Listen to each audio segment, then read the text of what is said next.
Hi, I'm Kent McFarland with the Vermont Center for Ecostudies. I'm here today to help you submit your grassland bird observations to eBird. There are 10 easy steps to get this done, and there's also a PDF with these steps that you can download and use too alongside this video. First, you're going to need to register with eBird if you haven't already. It's easy to create an account. You just need to create a username and a password and some other small information, and you're a member of eBird with all of us. If you already have an account, you can sign in now and we'll get started. So I'm going to sign in.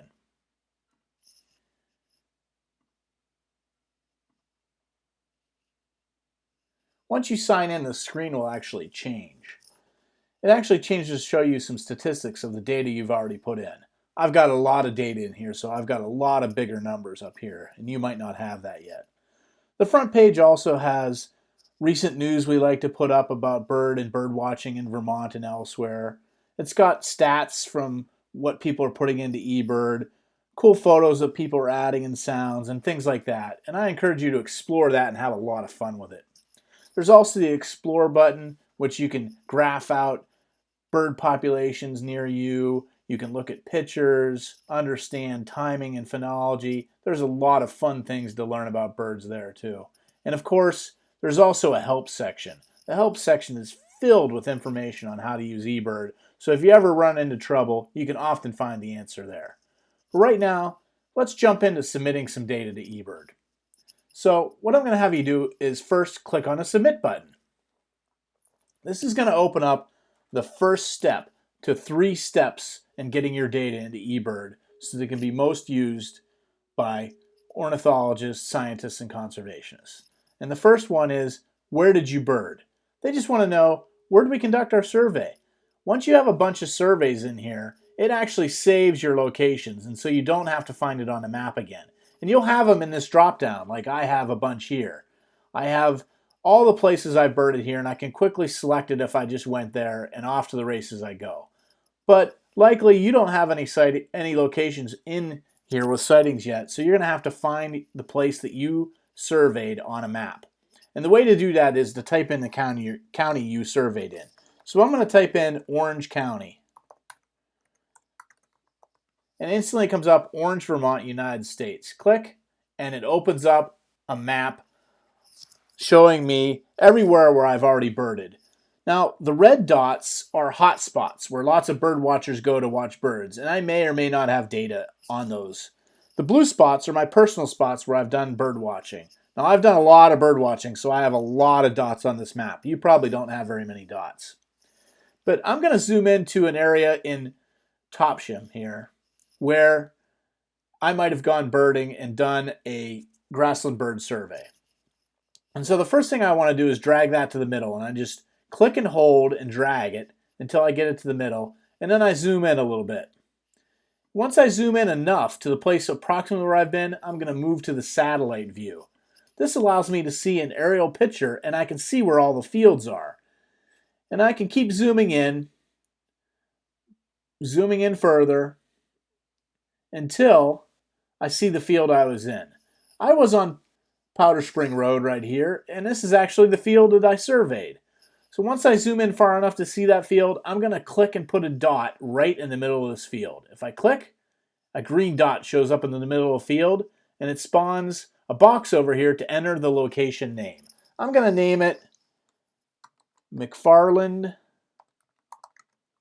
Field. You can name this anything. You can name it after your farm, after your neighbor's farm, whatever it makes sense to you, so you can go back and use this site over and over. Once I have this all set up, I'm just going to press continue and go to the next step. And the next step is number 2. I'm going to have to put in the date I did my survey and how much effort I spent. This allows us to really analyze the data carefully. So I'm going to put in that I was there on May 2nd. And I'm going to put in a special survey route that we're going to do for this project. I wasn't doing a traveling count, even though I probably walked all over this field and traveled along. We're not going to put it in as traveling. It wasn't stationary. I didn't just stand in the middle of a field and count birds. Certainly wasn't historical. It wasn't incidental. I was actually out birding on purpose. I wasn't walking my dog or riding my bike down the road and accidentally saw a cool bird to put in here. It was actually an area search. So we're using area searches for the grassland bird surveys. So I'm going to click Other, and I'm going to choose Area on the drop-down. It instantly spawns a box underneath of the required things I have to put in for an area count. And those are indicated by this red asterisk. So the start time. So I started at 7 a.m. And how long did I bird watch for? How long did my survey take? Well, I walked back and forth across that field, and it took me 1 hour and 0 minutes to do it. Now here's a little bit of the tricky part. I need to know the area. I need to either put in the amount of acres of that field or hectares. And many of you, if you own the field, you probably know the exact acreage of the field. And if you covered the entire field, you can put that right in here. If you don't, you can measure it in Google Maps. Or if you don't know how to do that, you can ask Roz Renfrew, our grasslands biologist, to help you measure the area. And she can do that once for you and tell you what the area is. Now, let's say the field I just did was 10 acres. But in the hour that I spent out there surveying, I actually only surveyed half the field. Well, I'm not going to put in 10 acres in here because that's not what I surveyed. I surveyed half of it, which is 5 acres. So I'll put in 5 this time. And then, how many people were actively bird watching with me? So maybe I was with another person, but they weren't a bird watcher, so they helped. They were with me, but they didn't really help. I would still just put in 1. Let's say I was out with my spouse, and she was also a bird watcher with me and helped count birds and find them. Then I'd put in 2 here. Now, under comments, you might be able to put in some important information. The most important thing you put in is what has been actively done to the field recently. If nothing, then fine. But if it was recently mowed or the hay harvested, we'd want to have you indicate that with the date or approximate date in which it was cut and harvested. Now, it's only early May. This field hasn't been touched yet. So I'm just going to put in grass is greening and beginning to grow. And I could also put in maybe if it was really windy and I was having a hard time with birds, we might want to know that. But it was a nice day, so I'm going to put in fine weather. Just so we know it was great weather for you to find birds. That's really all I need to put in there. I can't think of anything else right now. But you're welcome to put anything in there that you might think is important to either you or to our biologists. And then, looks good. We're going to hit continue. We're almost done, actually. We're on step 3, and this is the heart of it. This is where the rubber meets the road. What did we actually find out there? Now, the checklist is going to be really long because it's going to have every possible bird species that you can see on that date in that county in Vermont. And, you know, we're out in the field. We're not probably near a river or any waterways, and we're only looking for grassland birds, so we don't need to look at all these birds. So what we're going to do is, instead of searching by scrolling back and forth to try to find where the birds are we want to enter, we're just going to use this jump box over here to search. So our first species that we were after was bobolink. So if we start typing in bobolink, it'll pop right up. We click it, and it'll take us right down to bobolink on the checklist. Now, let's say I surveyed for bobolinks and I didn't see any, but I was really looking for them during the survey. You definitely want to put a 0 in there if you found no bobolinks. And any other species you were specifically looking for in the grassland, if you did not detect any of them, definitely put a 0 in the box. Zero counts are really important for us to know. But on this occasion, I actually had 4 bobolinks. Now, after I put 4 in the main box for my total count of bobolinks, I want to add some details. So I click on this little box right here, Add Details.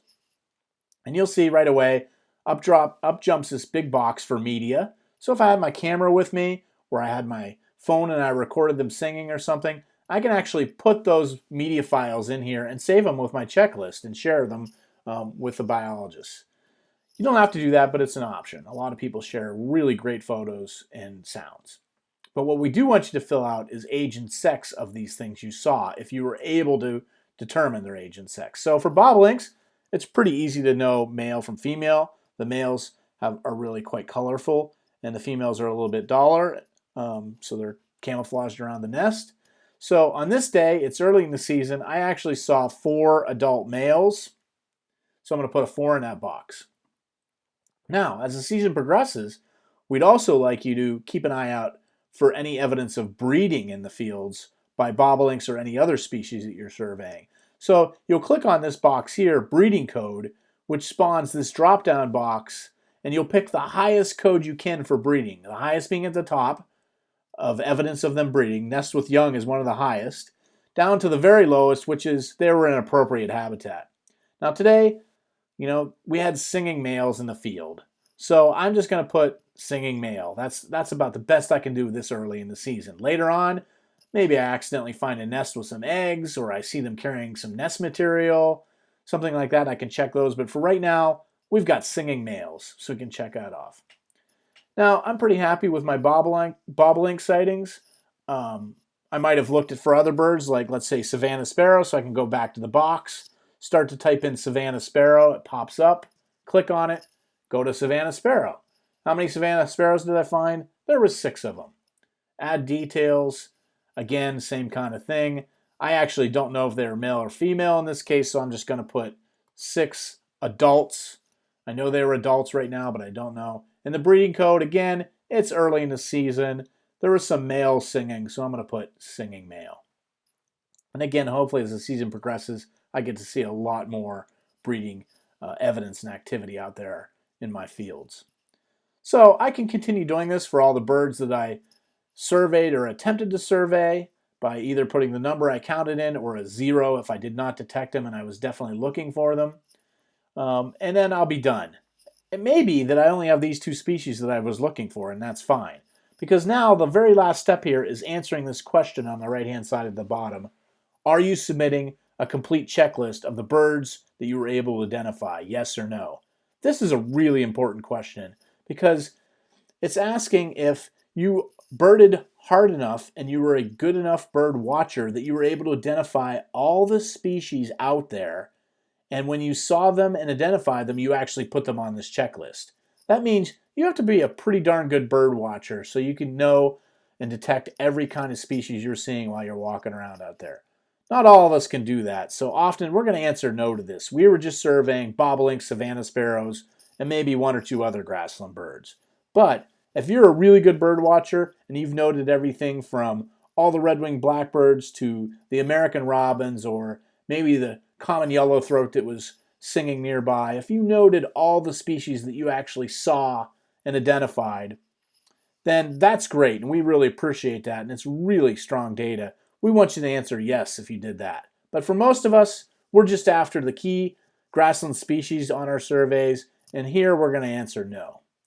Throughout this, you'll often see these little boxes with question marks, and you can always click on the question mark and it'll give you information about what it really means. So things are looking good now. I put in the 2 bird species that I surveyed, Savannah sparrow and bobolink. I answered no. I think I'm all set. I'm ready to submit my data. So I click on the green box, submit. Now here's the very final last thing to do, and that's just to look over your checklist and make sure you didn't make any errors. If you made a mistake, typed in something wrong, you can always fix it. There's always these edit buttons. Even days later, you can go back and edit things. But right now, we're going to go through and make sure everything looks good. I've got the date right. I've got how long I was out there, my party size. Looks like I got the birds in there all correctly. I'm pretty happy with it. I think it's good to go. The last thing I might want to do is click share this with others in my party, because we'd like you to share all of your surveys with Roz Renfrew. You can just click on this, enter her email in the to box right here, rrenfrew@vtecostudies.org, rrenfrew@vtecostudies.org. You can even send Roz a message saying that you had a great survey or any other details, and then click share checklist, and she'll get notification that this checklist was done by you, and she can keep a hold of that and know that surveys are happening. I'm not going to send it to her right now because this was just to show you, so I'm going to cancel out of this. That's really all there is to it. If you really like eBirding and you're just having fun with it, we really encourage you to eBird anywhere you are. Whether you're walking in your woodlot, canoeing down the river, you can eBird any birds and any checklist of birds that you'd like to if you start to really like eBird. So I hope you've enjoyed reporting your grassland bird surveys, And if ever you have any questions about eBird and how to use eBird, I'm just an email click away at kmcfarland@vtecostudies.org, and I'm happy to help you anytime with your eBird issues and questions. Thanks a lot, and have a great time birding.